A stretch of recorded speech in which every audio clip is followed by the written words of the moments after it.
A week. A whole week now, Mr. State's Attorney, and you have nothing to report. I assure you, Mrs. Sheldon, I spent a lot of time on this matter. Then where is Norman Wicklow? Missing Persons is handling it. We're doing everything we can. Not good enough. I want results. I want him found. Well, his wife says he's gone to New York. I wouldn't trust Martha under oath. Wrong woman, wrong marriage. Good family, but no self-control. High-strung, selfish. She reported her husband missing a week ago after she couldn't locate him in his usual New York hotel or with friends. Oh, she's clever. I don't believe Norman ever went to New York. He didn't like the place. I'm his favorite aunt, and he would have told me. We were very close, even though he did flirt with that secretary of his. But you said that he's disappeared like this before. But he always phoned me. 2 weeks now, and he can't phone. And I know why. Martha has done him in. Well, now, let's be careful, Mrs. Sheldon. That's a very serious charge. We've no grounds to suspect Don't talk so much. Get busy. If you don't, I'll go to the governor for action. His father was an old beau of mine. I can take care of myself, thank you. I'm only 70. Oh, I would have said 49. Don't you flirt with me, young man. Find Norman.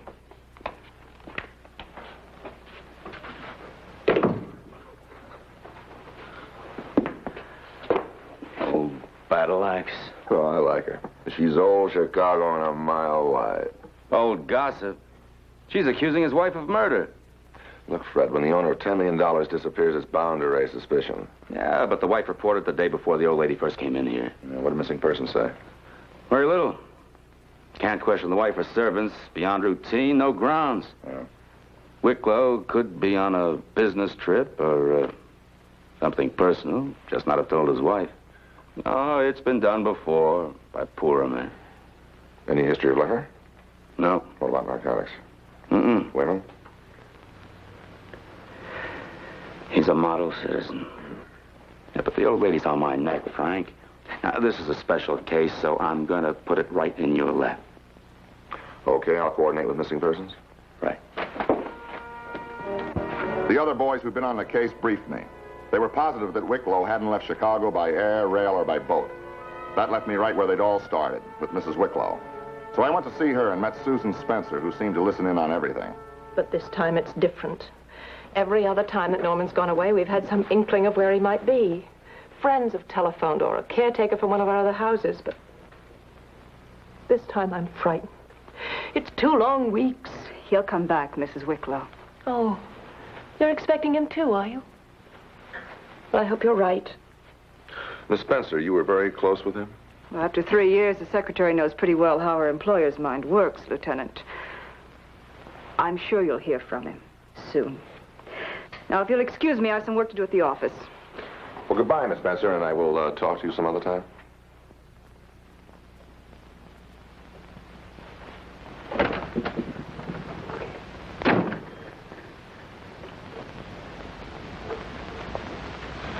I understand that you and your husband had a quarrel the day of his disappearance. Yes, at breakfast, but it was nothing important. His nerves were all on edge. But then when I came back in the evening, he was gone. What did he take with him? His valet said that a blue suit was gone. And his tennis clothes. Tennis clothes? Didn't say anything about that in the report. Well, I only heard about it this morning.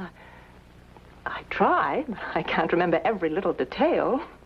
Well, supposing he is playing tennis somewhere, don't you think that his friends would have communicated with you? I mean, it's been in the newspapers that he disappeared.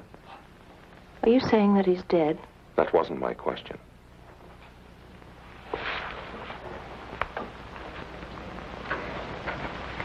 Norman and I don't get on sometimes. But we're in love. I won't have these suspicions. I can't stand it. People talking about me. If you think he's dead, then you think I'm involved somehow. Admit it. That's why you're here. You're trying to accuse me. I have no evidence that even suggests that your husband is dead. You've been talking to Aunt Julia, Miss Sheldon. She hates me. She's been spreading her lies everywhere.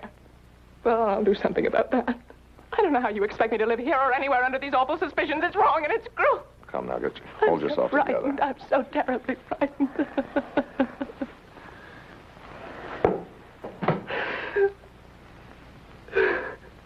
My next stop was at Wicklow's office, but Susan Spencer wasn't there to answer questions. I went looking for her at other Wicklow companies and wound up at the Wicklow Museum, where the missing man was on the board. This was an old Chicago landmark, built after the fire.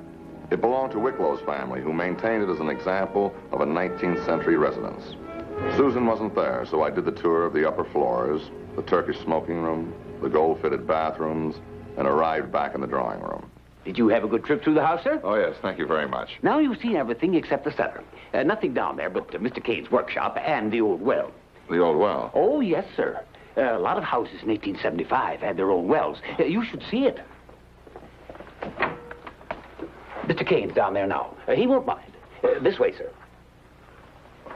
Well, thanks.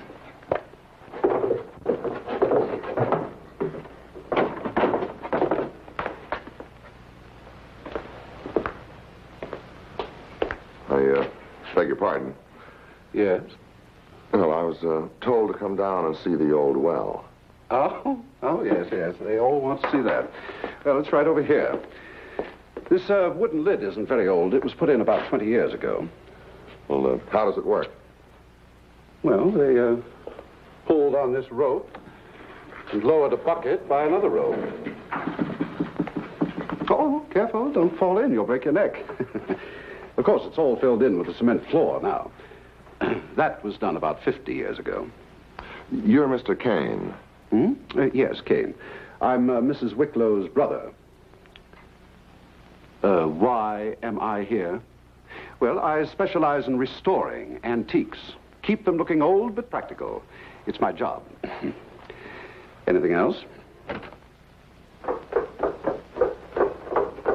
Lieutenant Ballinger? What are you doing down here? I was told to come down and see the old well. So you're a policeman? Well, the others, the Kanes, seem to be satisfied that Norman isn't hiding in the museum. No, I was looking for Miss Spencer. Jerry, this is dangerous. It shouldn't be left open. Well, I was just saying that to this policeman. Well, better still, I'm going to stop people from coming down here. I can't get any work done anyway. I'm going to make it an order right now. No more policemen, no more people, no more visitors, nothing, not a thing. I must ask you to leave, Lieutenant. We don't allow people down here in the cellar unless there's somebody here. You're here. What's the matter? Don't you like policemen, or is it something personal? I've been talking to policemen all week. Well, you should be used to us by now. There's nothing more to tell you. Are you sure that you've told me everything? You doubt me? How long have you been in love with Wicklow? Who told you that? Do you think somebody had to tell me? I don't think it's any of your business. Well, it is if you know where he is, because he might tell you something that he wouldn't tell his wife. He hasn't told me anything, and I haven't heard from him. Do you have any idea of why he disappeared? Business pressures? He had none. Personal life? What do you mean? You know what I mean. Do I have to answer that? It might help. I guess it's all right. It isn't a deep secret. He's wanted a divorce for some time. She won't give it to him. Well, did he tell her about you? Of course he did. She refuses to take him seriously. She thinks it's something very funny. Do you think he's dead? I don't want to believe it. I mustn't. He's never stayed away so long before. You know a lot about his personal life. Do you know of anybody who might benefit by his death, besides his wife? I'm in his will for $50,000, he told me. Is that what you're fishing for? No. Just fishing.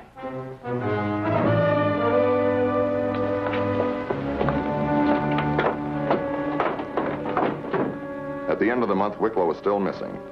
About all I developed was that Susan was as worried as Mrs. Wicklow, and that Jerry Kane had been living off his sister in Wicklow for years. Then came another call to get over to the state's attorney's office in a hurry.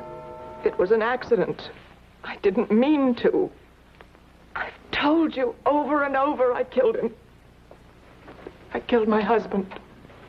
Mrs. Wicklow, you're making this statement voluntarily? Yes, I am. She came in a couple of hours ago with a story. Not much detail. Where's your husband's body? In the lake. We were alone on the cabin cruiser. It's miles offshore. I don't remember exactly where. We did find some washed out bloodstains on the boat. How did you kill your husband? Why did you kill your husband? Did you shoot him? Oh, it's up to us now, is that it?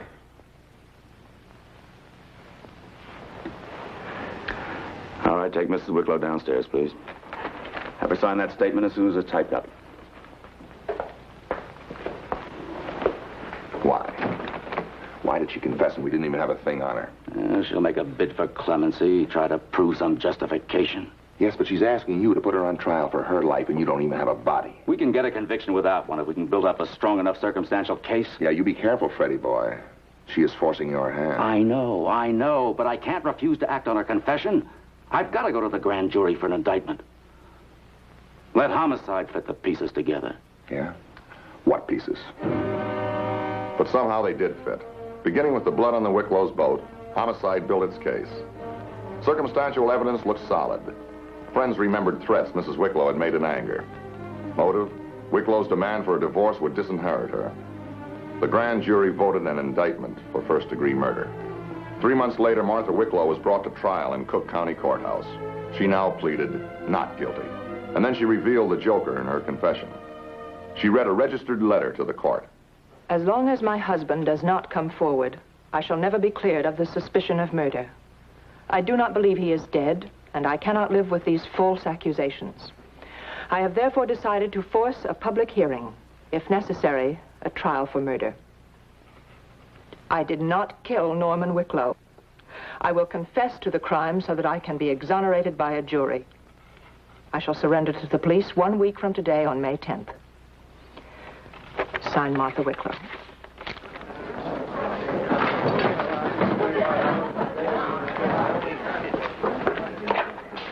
This registered letter, self-addressed, was mailed by Mrs. Wicklow May the 3rd.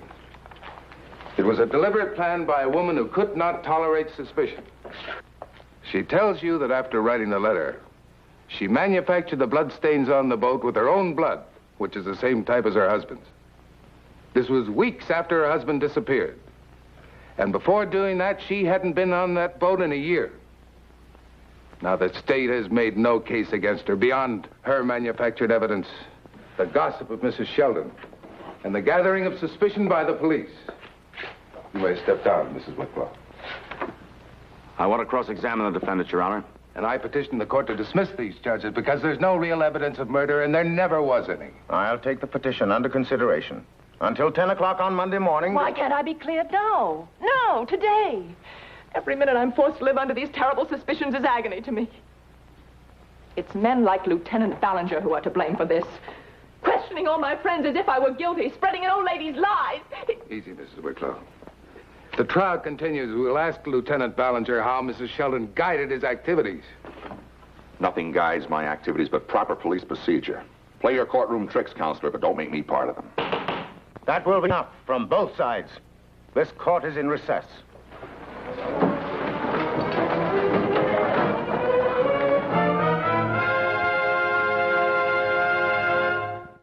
I told you she was clever.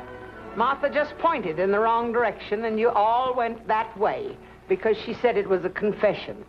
The state's attorney didn't have much choice in the matter. Once she's acquitted of Norman's murder, she can't again be tried for it. Mark you, she's counting on that. And all of Norman's money. It won't last long if that good-for-nothing brother of hers gets his hands on it. Well, just as you said, Frank, it was a trick. That grandstand play in court impressed the judge. I know the jury bought it. Yeah, they don't think she'd risk her life in a murder trial unless she could prove her innocence. I'm more sure than ever she's guilty. Then go after her. Find Norman's body. After all the time we've wasted, We've got 2 days to build a new case. Think of something, Lieutenant. You know she's guilty. No, I don't. And I won't until I know how it was done and where the body was hidden. All I know is that we were forced to act on her confession. You can't believe she's really afraid of suspicion, is bothered by it. She could be. We can't disprove that. But she was in the clear all the way. Then she wrote that letter on May 3rd. Something must have happened that day, May 3rd. Now, is she telling the truth, or did something happen that forced her to play this act of self-protection? Frank, you've got to get me off the hook. If she's acquitted, she can't be tried for Wicklow's murder again. But suppose she has something up her sleeve. A chance to pin this on somebody with equally as strong a motive. Susan Spencer never killed Norman. We don't even know that he's dead. All we know is that they argued, split up, but Wicklow isn't here to tell us about it. May 3rd, May 3rd. Something happened that day. Nice to see you again, Miss Spencer. Frank, come back here. Leave him alone. Can't you see he's got something? I set out to find Susan Spencer, who might know about Mrs. Wicklow's appointments. I located her at the Wicklow apartment. I haven't any record of Mrs. Wicklow's appointments on May 3rd. She has her own secretary. I work for her husband. Well, she must have an engagement book or a calendar of her appointments. I suppose so. Suppose you just try looking for it. The police probably have it. If they had it, I wouldn't be here.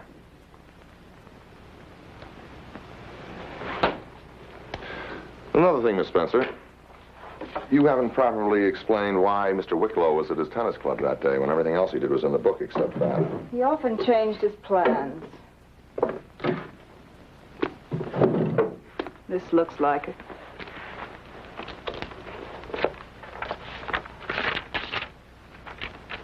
May 3rd. Tennis at 11 o'clock. Luncheon, Mrs. Farnsworth. Dress fitting at 3. Museum at 4. She's on the board of directors for the quarterly meeting. The day disappeared. No appointments. Just incoming phone calls. Well, the reason for that is she was in bed with a cold. Had it for a week. Well, thank you. You, living here now? Oh, no. Just being useful. Jerry's repairing an old painting. Yes, I restored several of these pictures. Made that copy look older than it is. Oh, beg pardon. What are you doing with that? It was sent here by mistake, sir. I'm taking it across for the porter. What is it? It's the new basket for the museum, sir. Oh, yes. The old one got lost. Oh, when was that? Ages ago, I don't know. Mr. Wicklow complained it was missing the day he went away. Yes, I remember. Well, thank you very much for your cooperation, Miss Spencer. And Martha will thank you for yours when she comes home next week. Excuse me.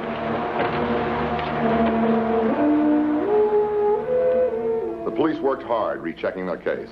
I stayed with Martha Wicklow's activities on May 3rd, but I drew a blank on her appointments and finally got around to the Wicklow Museum.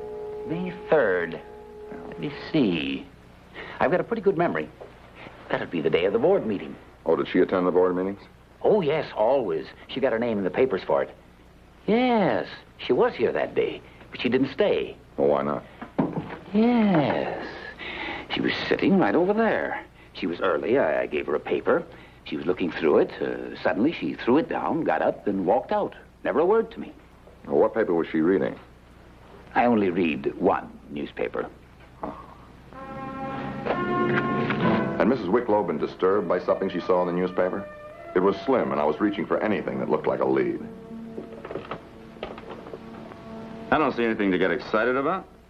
It's the only article in the paper that day with a Wicklow name. The same day that she writes a letter saying that she's faking evidence in order to force a trial to clear her. The story about tearing down the museum, moving all the furniture? So what? Well, it was news to her when she read it. Obviously, her husband never told her that he was selling the building. I don't see any connection between this story and the letter she Look, wrote. I got a hunch. This old volume, 1870 to 1880, I got it from the building Now, department. look, Frank, I haven't got No, wait a minute. It tells you exactly how many steps there are on the old water tower, how high the old St. Mary's Church is, and how deep is a well that was dug in 1875. Frank, homicide already checked the cellar and the well. The well cement, old cement, unbroken. It could be antiqued. Jerry Kane's specialty. Now, the book says that it's exactly 18 feet from the cement bottom of that well to the top. And I'm all wrong if it is 18 feet. You think she was afraid if the museum was torn down and the cellar dug up, the body'd be exposed? It's the only lead we've got.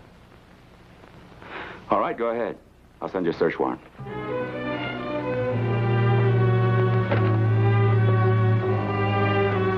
I know we're open until 9, but we're closed now, sir. I was just going home. Well, you'll have to stay. I'm expecting some more policemen. Oh, how do you turn on the light in the cellar? Oh, the switch is just on the inside there. Thank you.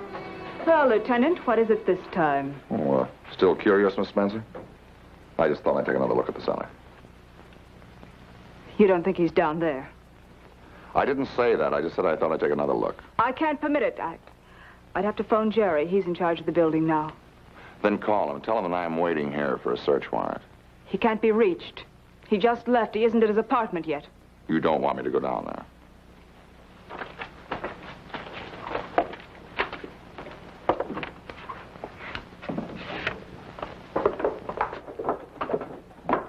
I suppose when Martha goes free, I'm next on your list, huh? Why? The legacy. It isn't much of a secret anymore. People are talking about me, too. One thing at a time.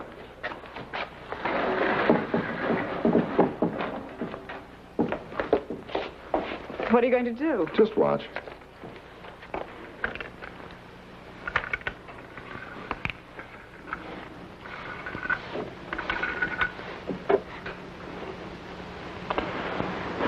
Feet. Well, according to the ledger, it should be 18 feet deep, which means that somebody has filled the bottom in with 4 feet of cement. Jerry! Lucky break, coming back for some tools, I forgot. You shouldn't have shown your hands so soon. Jerry.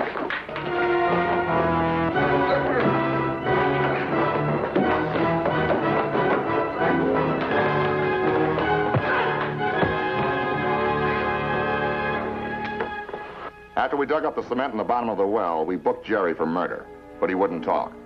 So the next morning, we tackled Mrs. Wicklow again. Come in, Mrs. Wicklow. Won't you sit down, please? No, thank you. You may want to. We just arrested your brother. What on earth for? And we found your husband. Where was he? Is he alive? Did he telephone Jerry? What did he say? Where was he? Right where you knew we'd find him. I don't know what you're talking about. You were safe until you heard the museum was going to be torn down. You wanted to be tried on faked evidence so you couldn't be tried again. But it didn't work. Please take those shoes away. Please don't let me see the shoes. He wanted to marry that girl. Jerry and I wouldn't have had any money. So we planned what to do. It was so easy because I hated Norman so deeply. I was blind with hate. Ever since then, I've lived in terror. Please take those shoes away. Then you and Jerry took your husband to the museum in that basket? Yes, Who shot him? I did.